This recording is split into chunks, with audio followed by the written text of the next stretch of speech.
حي على الفلاح.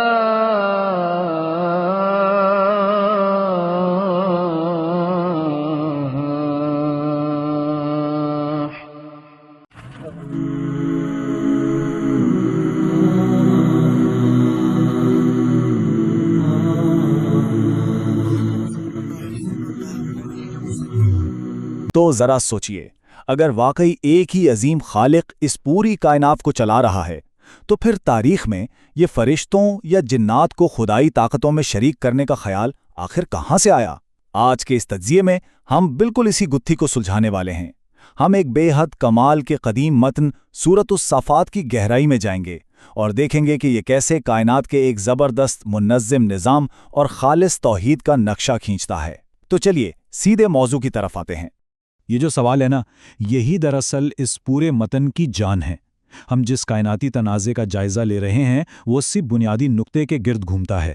یہ قدیم متن شرک کے ان روایتی تصورات کو بالکل جڑ سے ہلا دیتا ہے اور ہمارے سامنے ایک ایسا ڈھانچہ پیش کرتا ہے جو حیران کن حد تک منظم ہے۔ اس تجزیے کو ہم 4 حصوں میں بانٹیں گے۔ پہلے ہم کائناتی نظام الہی کو سمجھیں گے، پھر روزہ قیامت کے تصور پر بات کریں گے، اس کے بعد پیغمبروں کی تاریخ سے کچھ زبردست دلائل دیکھیں گے اور آخر میں واپس توحید کی طرف آئیں گے۔ یہ دراصل ایک بہت ہی شاندار رنگ کمپوزیشن یعنی دائرہ نما ساخت ہے جو کائنات کی بلندیوں سے شروع ہو کر انسانی تاریخ کا سفر کرتی ہوئی آخر میں خوبصورتی سے واپس اسی کائناتی سچائی پر آ کر مکمل ہوتی ہے۔ تو چلیے اپنے پہلے حصے کا آغاز کرتے ہیں، یعنی کائنات نظام الہی۔ دیکھتے ہیں کہ یہ متن عالم بالا یعنی کائنات کے ان اعلیٰ ترین مقامات کے اصول کیسے طے کرتا ہے۔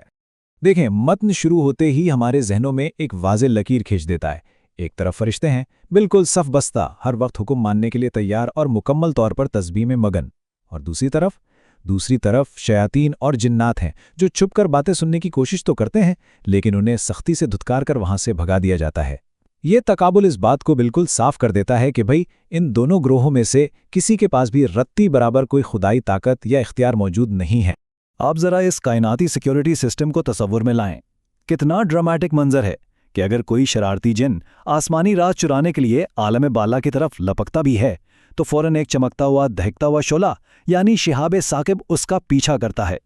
مطلب اس نظام میں کسی قسم کی دراندازی کا کوئی چانس ہی نہیں چھوڑا گیا۔ یہ ایک ایسا ناقابل تسخیر قلعہ ہے جسے کوئی بھی پار نہیں کر سکتا۔ کائنات کے ان بلندیوں سے اب ہم ذرا انسانی دنیا اور حتمی انجام کی طرف آتے ہیں، ہمارا دوسرا حصہ روز قیامت۔ یہاں ہم دیکھیں گے کہ ان خدائی حقائق کو جھٹلانے والوں کا انجام کیا ہونے والا ہے۔ یہ انجام واقعی کوئی معمولی نہیں بلکہ رونگٹے کھڑے کر دینے والا ہے۔ چشم زدن میں سب حقیقت کھل جائے گی، اور پھر کیا ہوگا؟ جھوٹے معبودوں کو ماننے والوں کا سارا گٹھ جوڑ تاش کے پتوں کی طرح بکھر جائے گا۔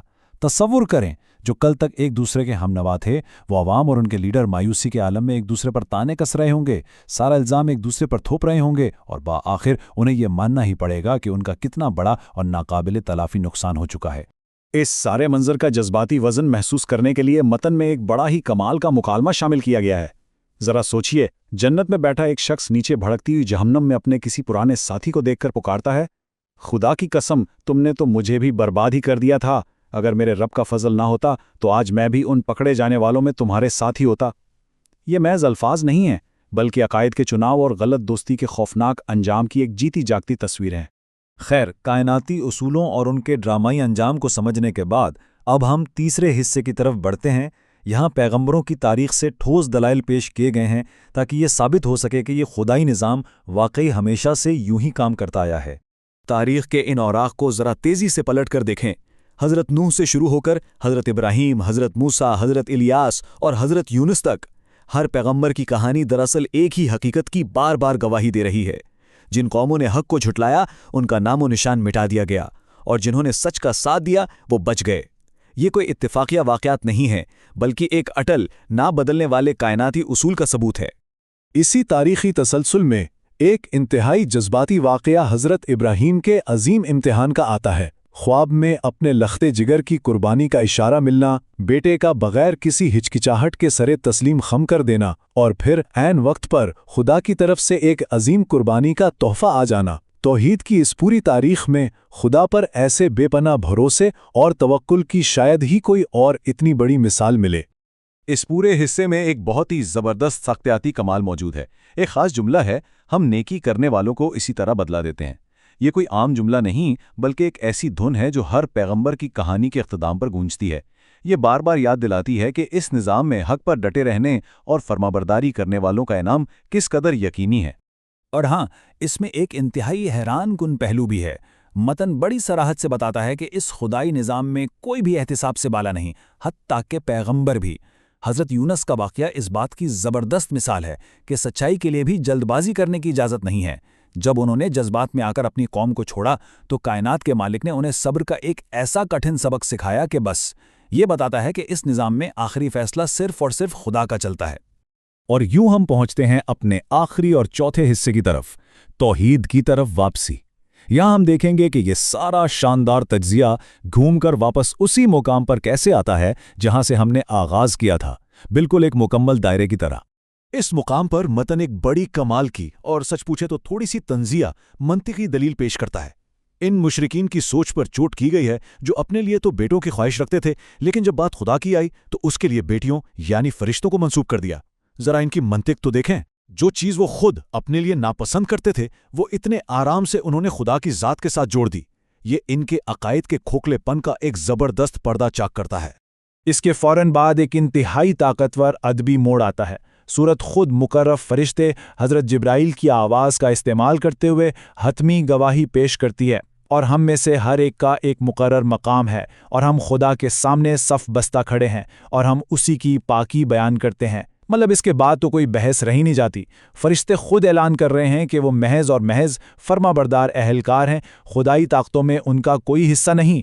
تو جناب، اس سارے عظیم تجزیے کا نچوڑ اب ہمارے سامنے ان آخری آیات میں آ جاتا ہے۔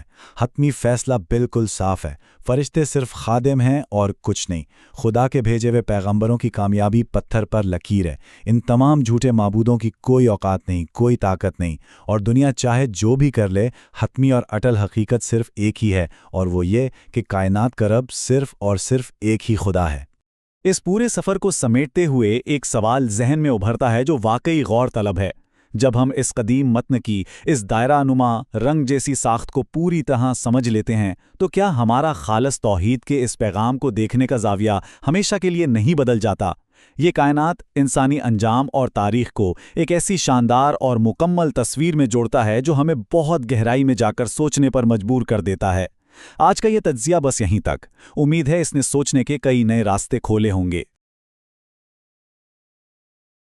امام مالک رحمہ اللہ تعالیٰ کا قول ہے، دنیا میں کوئی ایسا شخص نہیں ہے کہ جس سے اختلاف نہ ہو سکے سوائے آپ صلی اللہ علیہ وآلہ وسلم کے۔